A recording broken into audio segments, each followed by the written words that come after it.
여러분, 혹시 그런 생각 해보신 적 있으세요? 어릴 적 탱탱하고 촉촉했던 피부가 나이 들수록 어딘가 푸석하고 왠지 모르게 거칠어진다고 말이죠. 거울을 볼 때마다 늘어나는 주름과 기미 때문에 한숨만 나오시나요? 하지만 잠깐, 시니어라고 해서 고운 피부를 포기할 필요는 전혀 없습니다. 오히려 나이가 들수록 피부 관리는 더 중요해지는데요. 오늘은 시니어들의 피부를 아기 피부처럼 곱게 유지하는 특급 비법을 대방출할 예정이니 놓치지 마세요.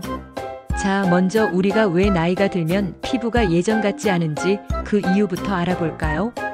우리의 피부는 나이가 들수록 여러 변화를 겪게 됩니다. 마치 낡은 스펀지처럼 얇아지고 수분과 유분을 잡아주는 힘이 약해져서 점점 건조해지죠. 콜라겐과 엘라스틴 같은 피부 탄력을 책임지는 중요한 단백질들도 줄어들면서 피부가 처지고 주름이 깊어지는 건 피할 수 없는 현실입니다. 여기에 땀샘과 피지선 기능까지 떨어지니 피부가 메마르고 푸석해지는 건 당연한 수순이죠. 게다가 나이가 들면 면역력도 약해지고 약 복용도 늘어나면서 피부 질환에도 더 취약해지기 쉽습니다. 건조 습진이나 대상포진 같은 것들이 대표적인 예죠. 하지만 그렇다고 해서 우리가 피부 관리를 포기해야 할까요? 천만에요. 오히려 청춘 노인이라는 말이 있듯이 건강하고 아름다운 노년을 위해서는 피부 관리가 필수입니다. 나이가 들어도 얼마든지 아름다움을 추구할 수 있고 또 그래야만 삶의 활력을 잃지 않을 수 있습니다. 이제부터는 나이든 피부를 위한 맞춤 관리법을 자세히 알아볼까요? 첫 번째 특급 비법은 바로 보습입니다. 피부 관리의 기본 중의 기본이자 시니어 피부 관리의 핵심이라고 할 수 있죠. 나이든 피부는 수분과 유분이 매우 부족하기 때문에 보습은 아무리 강조해도 지나치지 않습니다. 세안 후에는 물론이고 평소에도 보습제를 늘 가까이 두셔야 해요. 어떤 보습제를 사용해야 할까요? 답은 오일 베이스 또는 크림 타입입니다. 가벼운 로션보다는 유분감이 더 느껴지는 제품들이 건조한 피부에 훨씬 더 효과적입니다.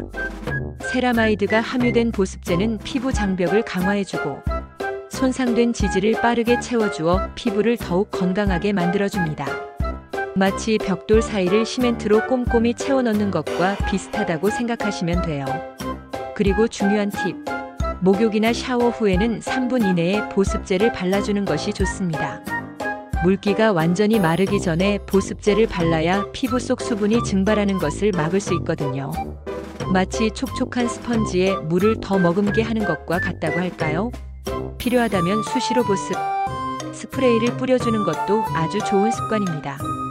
로션은 오일보다 더 자주 발라주는 것이 좋다는 사실도 잊지 마세요. 두 번째 비법은 현명한 목욕 습관입니다. 시원하게 푹 담그는 뜨거운 물 목욕, 개운한 건 좋지만 피부에는 독이 될 수 있습니다. 뜨거운 물은 피부의 천연 보습막을 손상시켜 피부를 더욱 건조하게 만들어요. 33도에서 37도 정도의 미지근한 물로 가볍게 목욕하는 것이 가장 좋습니다. 그리고 떼수건으로 박박 미는 습관은 이제 그만. 피부는 문지를수록 더 자극받고 손상됩니다. pH 중성 또는 약산성 세정제를 사용하고 부드러운 손이나 샤워볼로 거품을 내어 가볍게 닦아주세요. 목욕 시간도 너무 길게 하지 말고 횟수도 주 2에서 3회 정도로 줄이는 것이 피부 건강에 이롭습니다. 피부를 쉬게 해주는 것이죠. 세 번째 비법은 자외선과의 전쟁입니다. 자외선은 피부 노화의 주범이라는 사실 다들 알고 계셨죠? 기미, 주근깨, 검버섯 같은 색소 침착은 물론이고 주름을 깊게 만들고 피부 탄력을 떨어뜨리는데 큰 영향을 미칩니다. 흐린 날에도 실내에서도 자외선은 우리 피부를 공격하고 있으니 자외선 차단제는 이제 선택이 아니라 필수입니다. 외출 30분 전에 꼼꼼히 바르고 3에서 4시간마다 덧발라주는 것이 중요해요. 한번 바르고 끝이 아니라는 점 명심하세요. 모자나 양산을 활용하여 자외선을 이중으로 차단하는 것도 아주 좋은 방법입니다. 특히 자외선이 가장 강한 오전 10시부터 오후 3시 사이에는 되도록 외출을 자제하는 것이 좋습니다. 네 번째 비법은 실내 환경 컨트롤입니다. 우리의 피부는 실내 환경의 영향을 생각보다 많이 받습니다. 건조한 실내는 피부를 더욱 메마르게 만들죠. 적정 실내 습도를 유지하는 것이 중요한데요. 가습기를 사용하여 실내 습도를 50에서 60% 정도로 유지하는 것이 피부 건강에 이상적입니다. 지나친 난방은 공기를 건조하게 만들어 피부를 푸석하게 하니 난방 온도를 너무 높이지 않도록 주의해야 합니다. 5번째 비법은 건강한 생활 습관입니다. 아무리 좋은 화장품을 쓰고 관리를 한다고 해도 기본적인 생활 습관이 무너지면 피부도 함께 무너집니다. 하루에 최소 1리터 이상의 물을 충분히 마시는 것이 중요합니다. 피부 속부터 수분을 채워주는 것이죠. 그리고 균형 잡힌 식단은 피부 건강의 기초입니다. 신선한 채소와 과일, 단백질을 골고루 섭취하고 인스턴트나 가공식품은 되도록 피하세요. 충분한 수면도 피부 재생에 필수적입니다. 잠이 보약이라는 말이 있듯이 피부도 잠자는 동안 스스로 회복하고 재생합니다. 스트레스는 만병의 근원이자 피부 트러블의 원인이 되기도 합니다. 요가나 명상, 규칙적인 운동을 통해 스트레스를 해소하고 긍정적인 마음을 유지하는 것이 중요합니다. 피부는 몸의 거울이라는 말이 있잖아요. 카페인 함량이 높은 음료나 알코올 섭취는 피부를 건조하게 만들고 혈관을 확장시켜 피부 트러블을 유발할 수 있으니 되도록 피하는 것이 좋습니다. 마지막으로 기타 팁들을 몇 가지 더 알려드릴게요. 피부 자극을 최소화하는 것도 중요합니다. 피부에 직접 닿는 옷은 부드러운 면 소재를 선택하고 화학 섬유나 털옷은 피하는 것이 좋습니다. 만약 가려움증이 심하다면 칼라민 로션이나 멘톨 로션이 일시적인 완화에 도움이 될 수 있습니다. 하지만 무엇보다 중요한 것은 피부에 이상이 생겼다고 느껴지면 주저하지 말고 즉시 피부과 전문의와 상담하는 것입니다. 혼자 고민하고 방치하다 보면 작은 문제가 더 큰 문제로 발전할 수 있으니 꼭 전문가의 도움을 받으세요.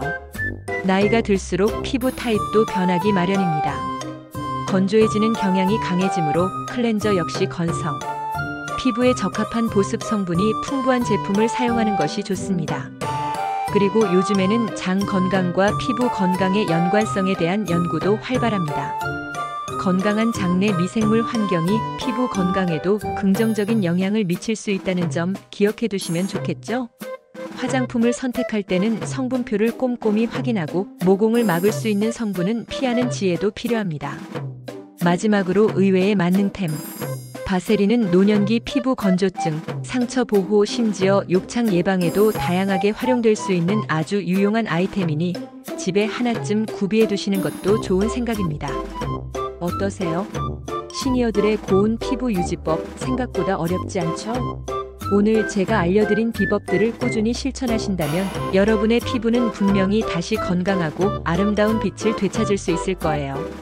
나이는 숫자에 불과합니다. 아름다움을 추구하는 마음은 나이와 상관없이 계속되어야 합니다. 지금부터라도 꾸준히 관리하셔서 당당하고 자신감 있는 청춘 피부를 오래오래 유지하시길 바랍니다. 여러분의 빛나는 피부를 응원할게요.